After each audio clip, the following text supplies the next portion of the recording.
새벽기도에 나오신 여러분들을 주님의 이름으로 환영합니다. 다 함께 샘물의 기도로 기도드리겠습니다. 마음 모아 샘물의 기도를 하나님께 드립니다. 먼저 우리 믿음을 고백합니다. 너희 성도들아 여호와를 경외하라. 그를 경외하는 자에게는 부족함이 없도다. 아멘. 여호와를 경외하는 자에게 아낌없이 복 주신다 약속하신 하나님, 그 약속을 붙들고 하루를 엽니다. 주를 경외하는 샘물 성도들이 모든 좋은 곳에 부족함 없이 채우시는 하나님을 경험하게 하옵소서. 예배와 교회를 위해 기도합니다. 주를 찾는 자는 다 주 안에서 즐거워하고 기뻐하게 하시며 주의 구원을 사랑하는 자는 항상 말하기를 여호와는 위대하시다 하게 하소서. 아멘. 하나님의 구원을 날마다 소망하는 샘물이 되기 원합니다. 하나님을 갈망하는 샘물이 되게 하사 모든 예배 가운데 우리를 채우시는 하나님을 경험하게 하옵소서. 목장과 성도들을 위해 기도합니다. 백성들아 시시로 그를 의지하고 그의 앞에 마음을 토하라. 하나님은 우리의 피난처시로다. 아멘. 우리의 연약함을 아시는 주님께서 저희의 마음속 깊은 곳까지 통찰하시고 환난 가운데서 저희 영혼을 지키시는 줄 믿습니다. 목장이 기도 제목마다 높으신 지혜와 선하신 뜻으로 응답해 주시며 저희가 하나님의 응답에 이를 때까지 낭망하지 않도록 힘을 더하여 주옵소서. 다음 세대와 청년들을 위해 기도합니다. 내 아들아 완전한 지혜와 근신을 지키고 이것들이 내 눈앞에서 떠나지 말게 하라. 아멘. 샘물의 다음 세대가 말씀 앞에 엎드릴 줄 아는 복된 세대가 되게 하옵소서. 살아계신 하나님을 인정하며 마음에 모셔 순종하고 모든 믿을 만한 것보다 하나님 이름을 의지하게 하옵소서. 나라와 선교를 위해 기도합니다. 여호와께서 다스리시나니 땅은 즐거워하며 허다한 섬은 기뻐할지어다. 구름과 흑암이 그를 둘렀고 의와 공평이 그의 보좌의 기초로다. 아멘. 하나님의 통치가 이 나라와 선교지 곳곳에 임하게 하옵소서. 하나님께서 권세를 허락하신 자들이 지혜와 분별력을 갖게 하시고 생명과 가정을 살리는 일에 힘쓰는 우리나라가 되게 하옵소서. 단기봉사의 걸음마다 함께 하셔서 복음으로 그 땅을 즐겁게 하시고 샘물의 일꾼들을 통하여 영광을 받으시옵소서. 주께서 파송하신 선교사님들을 기억해 주셔서 사방이 막힌 곳에서도 하나님과 소통하게 하시고 필요한 지혜와 물질과 사람을 보내사 복음 전파 사역이 흥왕케 하옵소서. 하나님만이 우리의 도움이 되십니다. 이 모든 간구를 우리 주 예수님의 이름으로 기도드립니다. 아멘. 오늘 하나님께서 우리에게 주시는 말씀은 열왕기상 21장 1절에서 16절 말씀입니다. 그 후에 이 일이 있으니라. 이스라엘 사람 나봇에게 이스라엘에 포도원이 있어 사마리아의 왕 아합의 왕궁에서 가깝더니 아합이 나봇에게 말하 이르되 내 포도원이 내 왕궁 곁에 가까이 있으니 내게 주어 채소밭을 삼게 하라. 내가 그 대신에 그보다 더 아름다운 포도원을 내게 줄 것이요 만일 내가 좋게 여기면 그 값을 돈으로 내게 주리라. 나봇이 아합에게 말하되 내 조상의 유산을 왕에게 주기를 여호와께서 금하실지로다 하니 이스라엘 사람 나봇이 아합에게 대답하여 이르기를 내 조상의 유산을 왕께 줄 수 없다 하므로 아합이 근심하고 답답하여 왕궁으로 돌아와 침상에 누워 얼굴을 돌리고 식사를 아니하니 그의 아내 이세벨이 그에게 나와 이르되 왕의 마음에 무엇을 근심하여 식사를 아니하나이까. 왕이 그에게 이르되 내가 이스라엘 사람 나봇에게 말하여 이르기를 내 포도원을 내게 주되 돈으로 바꾸거나 만일 내가 좋아하면 내가 그 대신에 포도원을 내게 주리라 한즉 그가 대답하기를 내가 내 포도원을 내게 주지 아니하겠노라 하기 때문이로다. 그의 아내 이세벨이 그에게 이르되 왕이 지금 이스라엘 나라를 다스리시나이까. 일어나 식사를 하시고 마음을 즐겁게 하소서. 내가 이스라엘 사람 나봇의 포도원을 왕께 드리리다 하고 아합의 이름으로 편지들을 쓰고 그 인을 치고 봉하여 그의 성읍에서 나봇과 함께 사는 장로와 귀족들에게 보내니 그 편지 사연에 이르기를 금식을 선포하고 나봇을 백성 가운데에 높이 앉힌 후에 불량자 두 사람을 그의 앞에 마주 앉히고 그에게 대하여 증거하기를 내가 하나님과 왕을 저주하였다 하게 하고 곧 그를 끌고 나가서 돌로 쳐 죽이라 하였더라. 그의 성읍 사람 곧 그의 성읍에 사는 장로와 귀족들이 이세벨의 지시 곧 그가 자기들에게 보낸 편지에 쓴 대로 하여 금식을 선포하고 나봇을 백성 가운데 높이 앉히매 때에 불량자 두 사람이 들어와 그의 앞에 앉고 백성 앞에서 나봇에게 대하여 증언을 하여 이르기를 나봇이 하나님과 왕을 저주하였다 하매 무리가 그를 성읍 밖으로 끌고 나가서 돌로 쳐 죽이고 이세벨에게 통보하기를 나봇이 돌에 맞아 죽었나이다 하니 이세벨이 나봇이 돌에 맞아 죽었다 함을 듣고 이세벨이 아합에게 이르되 일어나 그 이스라엘 사람 나봇이 돈으로 바꾸어 주기를 싫어하던 나봇의 포도원을 차지하소서. 나봇이 살아있지 아니하고 죽었나이다. 아합은 나봇이 죽었다 함을 듣고 곧 일어나 이스라엘 사람 나봇의 포도원을 차지하러 그리로 내려갔더라. 아멘. 오늘은 버려야 사는 것들 이런 제목으로 말씀을 전하겠습니다. 오늘 본문은 아합이 나봇의 포도원을 사려고 하는 데서 시작이 됩니다. 아합이 나봇에게 포도원을 팔라고 요구를 하죠. 그러나 나봇은 토지를 영구히 팔지 말라라고 하는 레위기 말씀에 근거해서 아합의 제안을 거절하고 있습니다. 이로 인해서 아합 왕은 근심하면서 식사도 제대로 하지 않게 되죠. 근심한 아합을 본 아내 이세벨은 자신이 나봇의 포도원을 차지하게 해줄 테니까 근심하지 말라라고 얘기를 합니다. 그러면서 결국 나봇을 죽이려는 치밀한 계획을 세웁니다. 그리고 결국 나봇은 억울한 죽음을 맞이하게 됩니다. 만약 여러분이 나봇이었다면 그 마음이 어떨까요? 정말 화가 났을 겁니다. 억울해서 잠을 이루지 못했겠죠. 그런데 저는 이 말씀을 묵상하면서 정말로 죽은 사람이 누구인가 했을 때 사실은 나봇이 아니라 아합과 이세벨이라는 생각이 들었습니다. 왜냐? 비록 나봇은 억울하게 육신적 죽음을 맞이했지만 하나님의 자녀로 영원한 안식을 누렸을 것이기 때문입니다.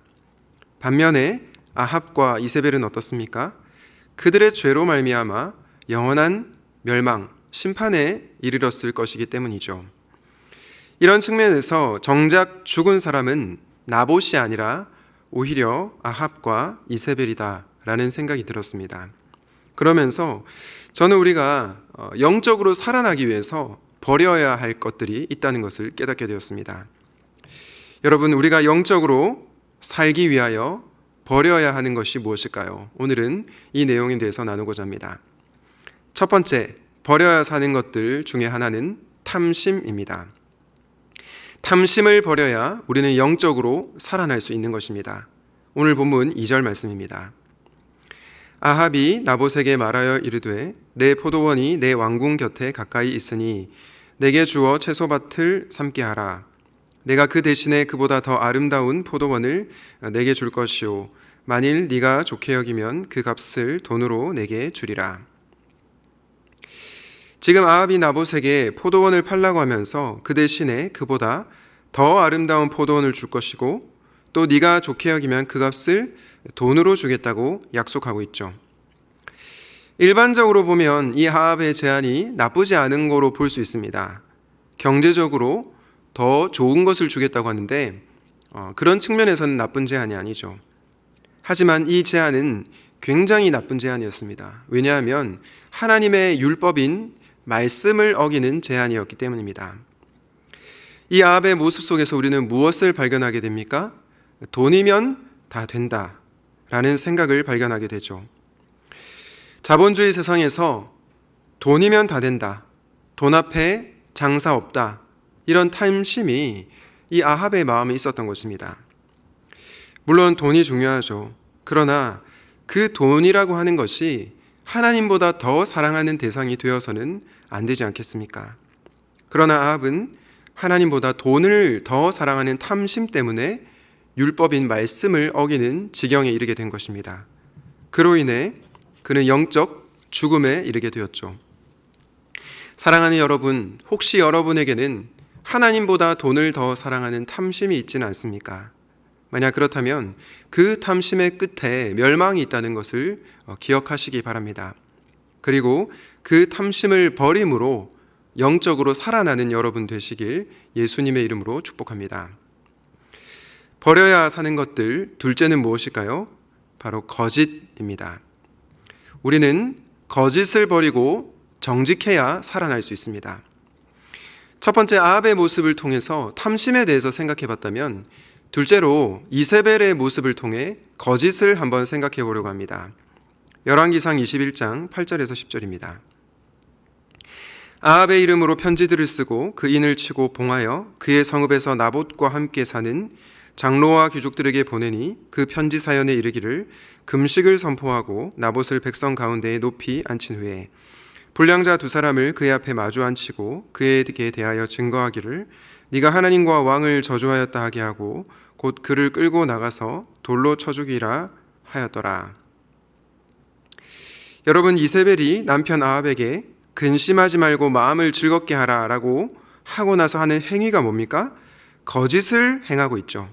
그 거짓이 뭡니까?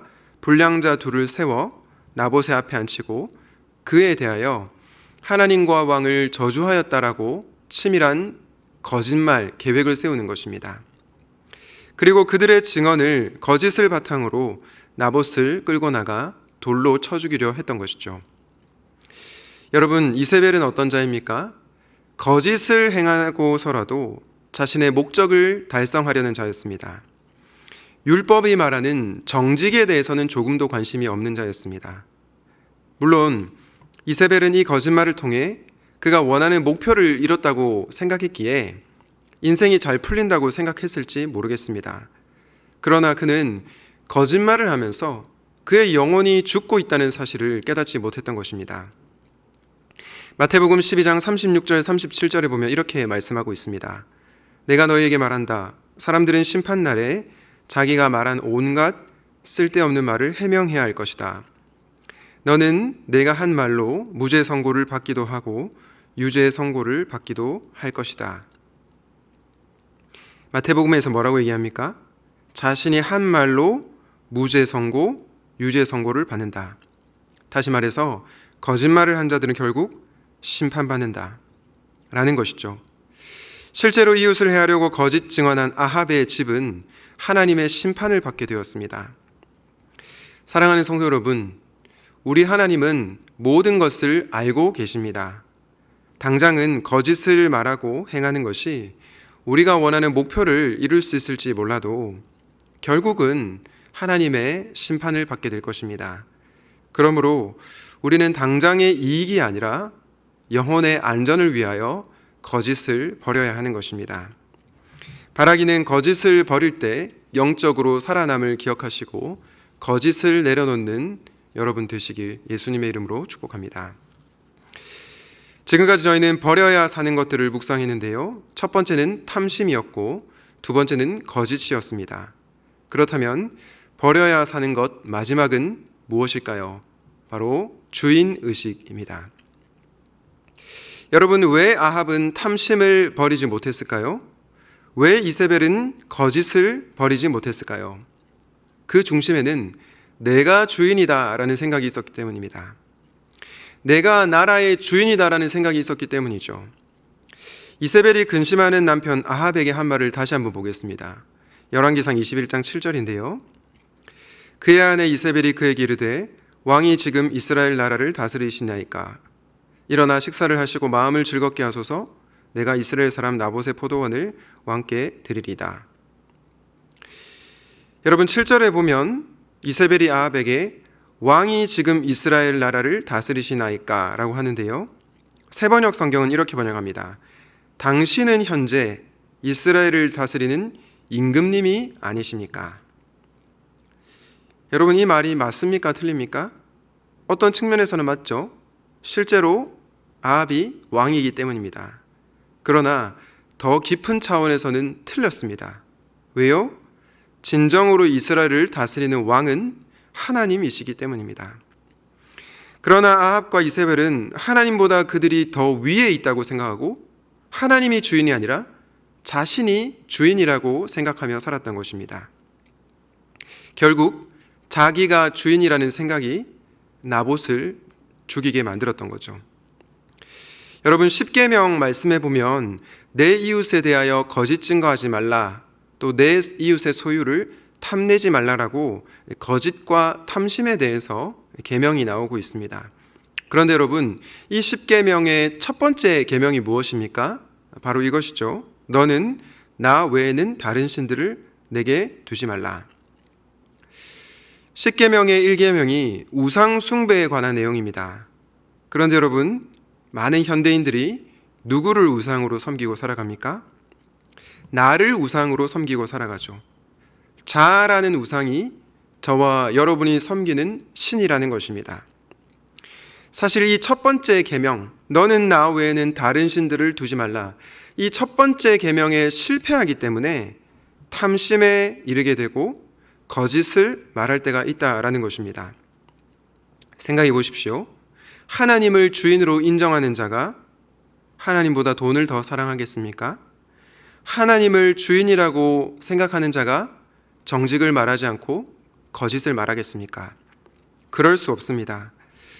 그러나 내 삶의 주인이 나라고 생각하는 사람들은 어떤가요? 하나님보다 돈을 더 사랑합니다. 목표를 이루려고 한다면 거짓이든 정직이든 상관이 없습니다. 결국 모든 죄는 내가 주인이라고 생각하는 주인의식에서 비롯된다는 것입니다. 사랑하는 성도 여러분, 여러분의 주인은 누구이십니까? 하나님이십니까? 아니면 여러분 자신이십니까?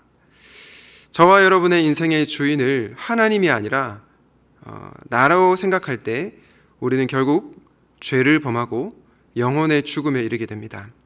그러나 하나님을 내 삶의 주인으로 모시고자 하는 그 영혼이 살아날 수 있는 것입니다. 바라기는 내가 주인이라는 의식을 버림으로 영적으로 살아나시기를 예수님의 이름으로 축복합니다. 말씀을 맺겠습니다. 오늘은 버려야 사는 것들이라는 제목으로 말씀을 나누었는데요. 탐심을 버리고 거짓을 버리며 무엇보다 내 인생의 주인은 나야 라고 하는 주인의식을 버림으로 영적으로 살아나는 은혜가 여러분 가운데 임하시기를 주님의 이름으로 축복합니다. 아멘. 오늘 말씀을 기억하면서 진정으로 살기 위해 탐심과 거짓과 주인의식을 버릴 줄 아는 지혜로운 인생이 되게 해달라고 기도하고 개인의 기도 제목으로 기도하시겠습니다.